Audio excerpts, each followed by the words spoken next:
Cheers, y'all. Happy Saturday. Lovely Saturday morning. It's probably close to like 9:30 now. It is the 20-mile run, the last long run before the New York City Marathon. 2 weeks from tomorrow is the race. So I've got a 20-mile or like three and a half hour run. The goal is going to be to hit 20 miles. We'll see if I can hit that in under 3.5 hours. Just finished the warm-up mile. So getting ready to enjoy some lovely scenery up at the great Sacandaga Lake, I think. Who knows? Up in upstate New York. Beautiful day.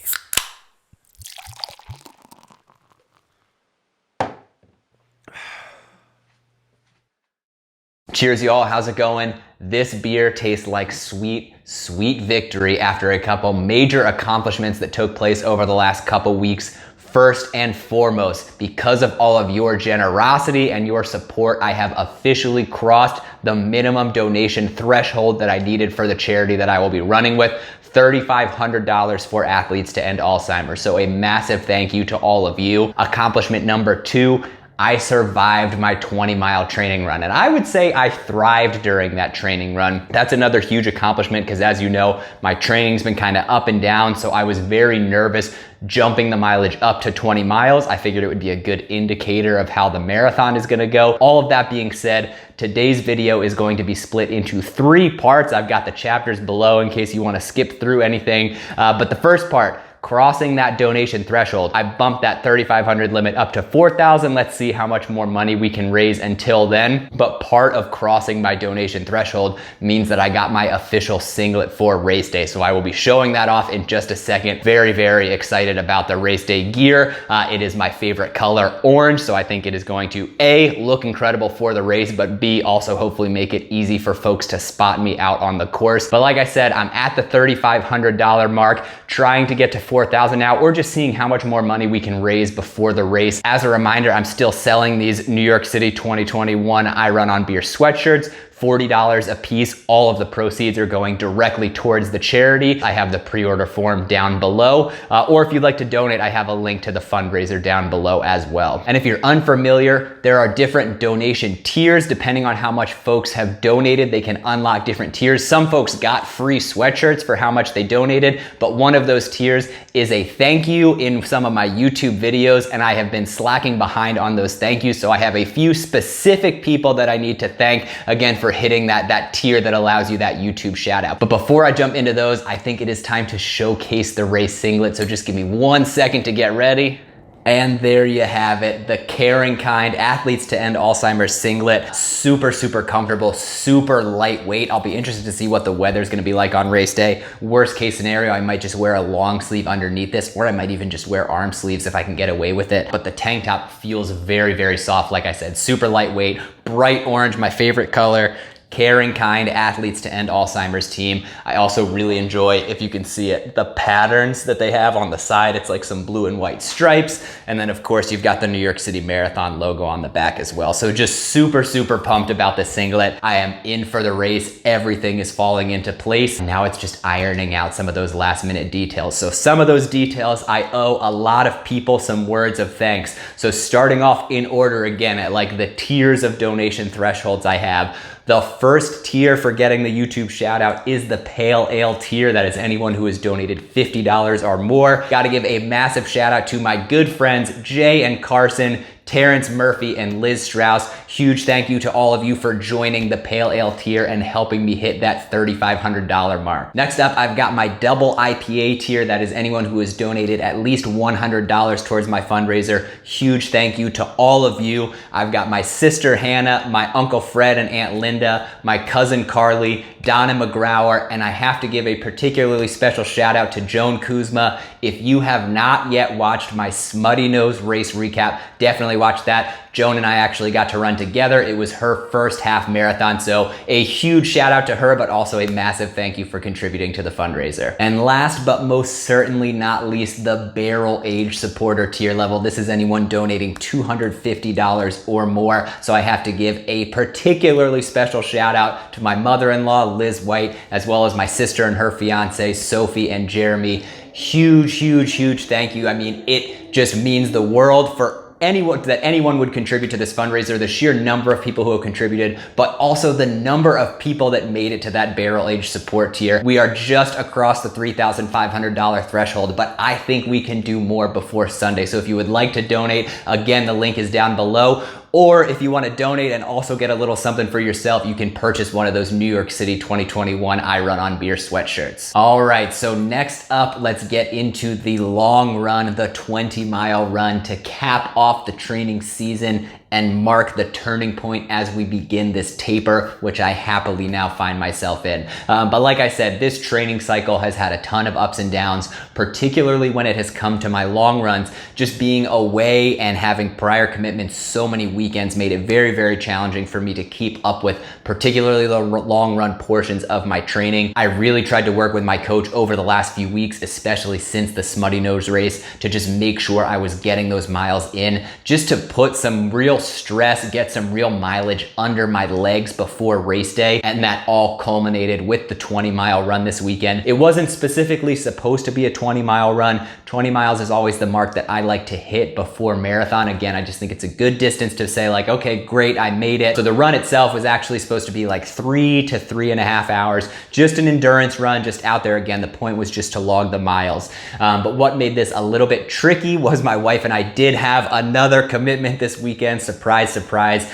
We were actually upstate, staying with a bunch of friends, celebrating the weekend, doing some Halloween shenanigans, etc. Woke up, had some snacks just to get some light calories in my stomach, and then went off for a run. I didn't have a specific route or anything planned out. I kind of mapped out some roads that I could take that would keep me off of the main roads, off of the highways, but had no concept of what elevation was gonna be like, anything like that. Started out, I would say, I did a warm up at like a 10:30 pace, but after that was holding like between 9:15 and 9:30, I would say, was probably my average pace for the first half of that run. Beautiful run. Being in upstate New York with the leaves changing on these back roads, beautiful views of the lake from a handful of points, ran through some nice kind of little small towns down their main street. And then of course, as I was approaching the 10-mile mark, had to end it with this brutal, just straight uphill, where the road that I was on basically turned straight up a mountain, just battened down, and was like, you know what, there's gonna be rolling hills at the end of this run in Central Park.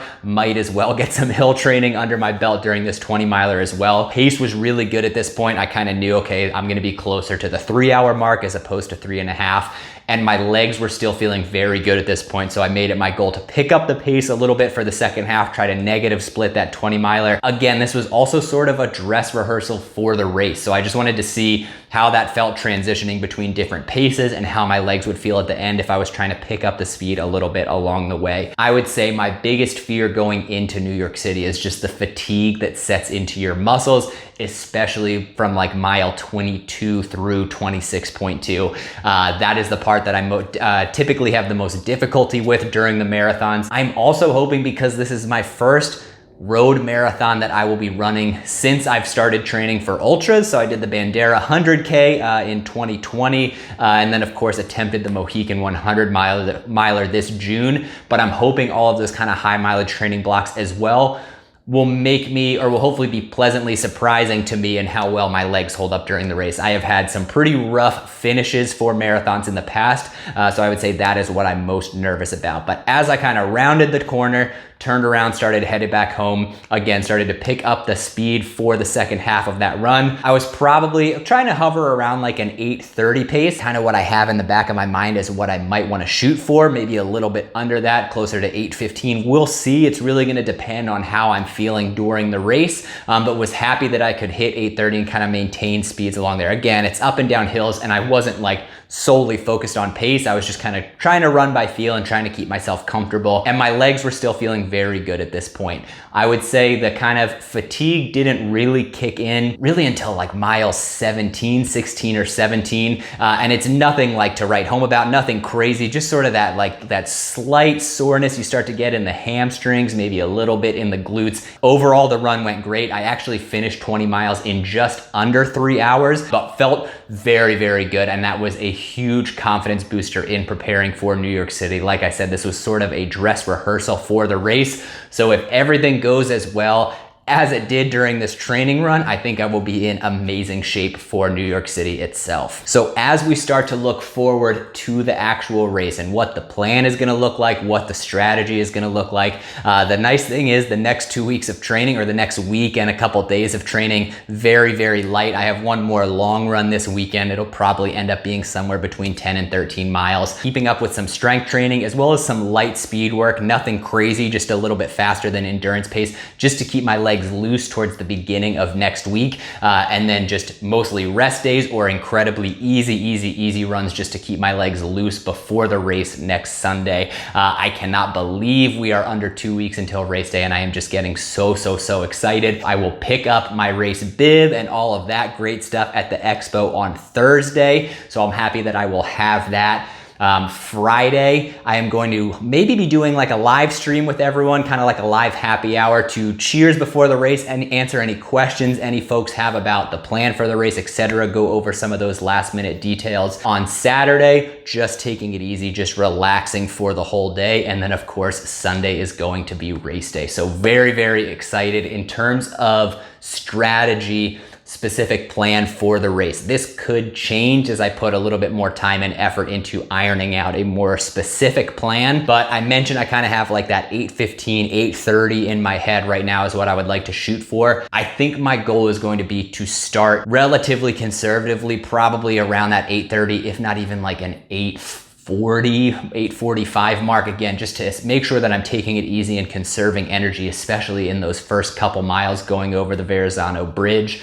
After that, maybe trying to, if I'm above 8:30, just trying to get it closer to 8:30, maybe slightly below. And I kind of just want to hold that through the halfway mark, through 13.1. Again, just to make sure that I am comfortable in my pace throughout the whole first half of the race and conserving energy to prepare for the difficulty that will come in the second half. I think once I cross that halfway mark, maybe just slowly trying to bring that pace down to 8:25, 8:20. Again, every mile just checking in and seeing how that pace feels. I don't think I'll go any faster than 8:15 before I hit mile 20. Again, just wanting to especially conserve energy for that last 6.2, that last 10K. And then depending on how I'm feeling once I hit that 20-mile mark, I would say between 20 miles and 22 miles is really gonna be when I make the decision of how I wanna finish that race. Is the pace I'm holding comfortable and manageable, and I feel like just wanting to stay consistent through the end of the race? Great, then I'll just stick with it. Or are my legs feeling okay enough that I can continue to push and just suffer through that last 4-ish miles to really try to finish strong and really just see how much of a PR I can get. So that's kind of the image or the strategy that I have in my head right now. I am getting very excited for this race. Again, like I said, I've hit the fundraising threshold, but if you would like to contribute any more, I would please encourage you to do so. I've left the link for that down below. Another thing I'll be shooting to do next Friday is one of the donation tiers unlocks kind of like a private live stream. I'm probably gonna end up hosting that on Zoom, and it's more just gonna be like a more intimate Q&A, a lot of family, close friends, etc., things like that.